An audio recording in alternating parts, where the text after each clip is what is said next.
അസ്സലാമലൈക്കും welcome to my channel Surumi's vlogs. ഇന്ന് Arabian റൈസായ ചിക്കൻ മധൂത്തിൻ്റെ റെസിപ്പിയാണ് കാണിക്കുന്നത്. അപ്പോൾ അതിന് വേണ്ടിയുള്ള ഇൻഗ്രീഡിയൻസൊക്കെ നോക്കാം. അതിന് വേണ്ടി ക്യാപ്സിക്കം എടുത്തിട്ടുണ്ട്, സവാള, പച്ചമുളക്, ഉണക്കനാരങ്ങ, പിന്നെ മാഗി ക്യൂബ്, പിന്നെ കുരുമുളക്, പട്ട, ഗ്രാമ്പു, ഏലക്ക, പിന്നെ അറേബ്യൻ മസാല ഉണ്ടല്ലോ അത് എടുത്തിട്ടുണ്ട്. പിന്നെ തക്കാളി അരച്ച് വെച്ചിട്ടുണ്ട്. അപ്പോൾ ഈ കുക്കറിലാണ് കേട്ടോ ഈ മധൂത്ത് റെഡിയാക്കുന്നത്. സാധാ കുക്കറിലും റെഡിയാക്കാം, പക്ഷേ ശരിക്കും ഒറിജിനലി ഇങ്ങനത്തെ കുക്കറിലാണ് നമ്മൾ ഇത് റെഡിയാക്കി എടുക്കുന്നത്. അപ്പോൾ ഫസ്റ്റ് ഇത് ചൂടായി വന്നപ്പോൾ ഓയിൽ ഒഴിച്ച് കൊടുത്തിട്ടുണ്ട്. വെളിച്ചെണ്ണ ഉപയോഗിക്കരുത്, ഓയിലാണ് കേട്ടോ ഇതിന് വേണ്ടി ഉപയോഗിക്കുന്നത്. അതിനകത്തേക്ക് മസാലകളൊക്കെ ഇട്ട് കൊടുക്കാം. പിന്നെ സവാള അരിഞ്ഞത്, പച്ചമുളക്, ഉണക്കനാരങ്ങ, പിന്നെ ക്യാപ്സിക്കം, ഇതെല്ലാം കൂടി ഇട്ട് കൊടുക്കാം. ഇനി ഇതൊന്ന് വഴറ്റിയെടുക്കണം.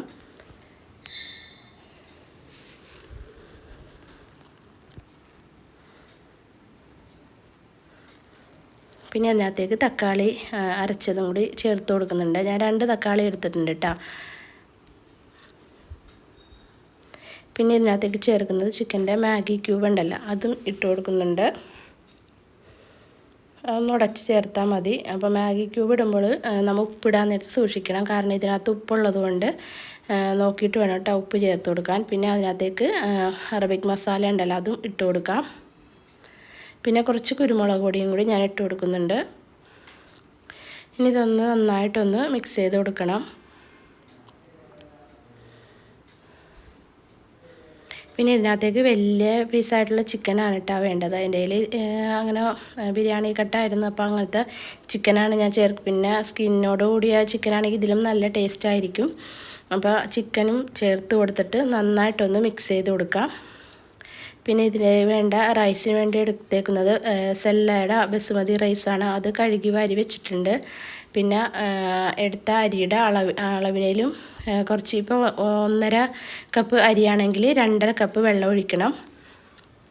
എന്നിട്ട് നന്നായിട്ടൊന്ന് മിക്സ് ചെയ്തതിന് ശേഷം ഉപ്പ് ഉണ്ടാകുന്ന നോക്കണം കേട്ടോ. അപ്പോൾ ഞാൻ നോക്കിയപ്പോൾ കുറച്ച് ഉപ്പിൻ്റെ കുറവുണ്ടായിരുന്നു, അപ്പോൾ ഞാൻ കുറച്ച് ഉപ്പും കൂടി ചേർത്ത് കൊടുത്തിട്ടുണ്ട്. ഇനി ഇതിനകത്തേക്ക് അരിയും കൂടി ചേർത്ത് ഇട്ട് കൊടുക്കാം.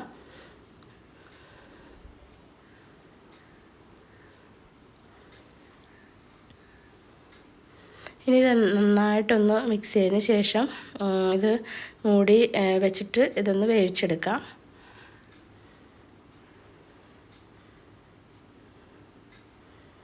ടൈറ്റ് ചെയ്യണ ടൈപ്പാണ് ഇങ്ങനത്തെ കുക്കർ. മേളിൽ ഇങ്ങനെ വാഷർ ഇത്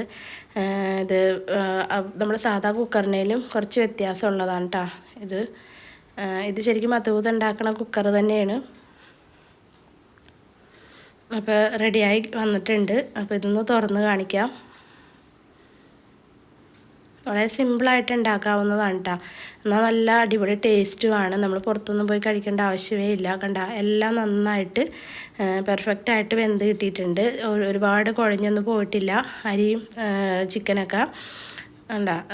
ഞാൻ ഇത് സെർവ് ചെയ്ത് കാണിക്കാം. വലിയൊരു താലയിലാണ് സെർവ് ചെയ്യുന്നത്. ഞങ്ങളെല്ലാവരും കൂടി അതിലിരുന്നാട്ടാണ് കഴിച്ചത്. അടിപൊളിയാണ്. അപ്പോൾ എല്ലാവരും ട്രൈ ചെയ്തിട്ട് ഫീഡ്ബാക്ക് കമൻറ്റിലൂടെ അറിയിക്കുക. ഇനി പുതിയൊരു വീഡിയോ ആയിട്ട് വരുന്നവരെ എല്ലാവർക്കും അസ്സലാമു അലൈക്കും.